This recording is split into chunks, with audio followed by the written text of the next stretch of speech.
Hi there, it's Camille. I am so excited to talk to you about one of the most promising new manga that I've been reading, and that's called Witch Hat Atelier. Witch Hat Atelier is a teen-level manga series written by Kamome Shirahama. It's a fantasy series. In a world where magic users thrive, Coco is a kind young girl, the daughter of a dressmaker, and she loves the idea of witches, sorcerers, and witchcraft. But she has no magical abilities of her own.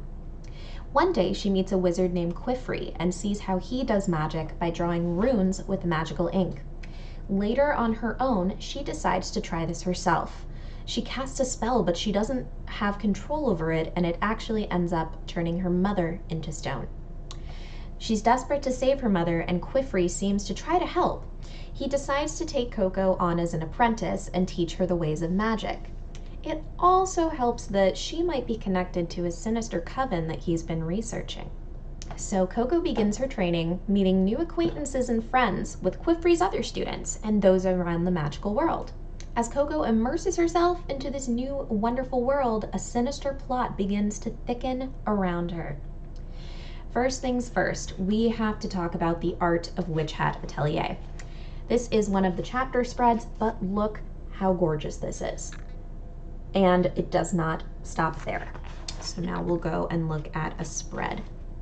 Wow, just the level of detail and depth in these illustrations is absolutely mind-blowing. It's almost an experience where every page that you turn to looks like a painting. The character emotions are just packed and descriptive, and every character design is completely unique. I really can't recommend this book enough just based on the art. However, beyond the art, I do think it has a really good story. If you are a fan, of course, of fantasy things like Harry Potter, you will probably find a lot to enjoy here. The lore of the magic is very well explained and deep, and they give that enough focus alongside character development. And speaking of characters, there are so many, and they're all very enjoyable. Coco is a really sweet, endearing protagonist.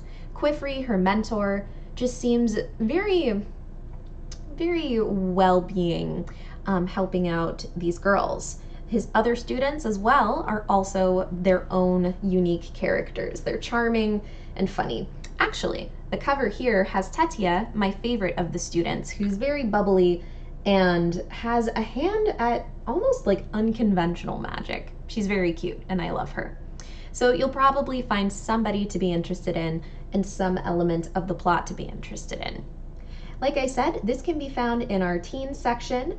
It's actually a pretty recent book. We are up to date with the current publications, and it's still ongoing. I think we have about 6 or 7 volumes currently out and available.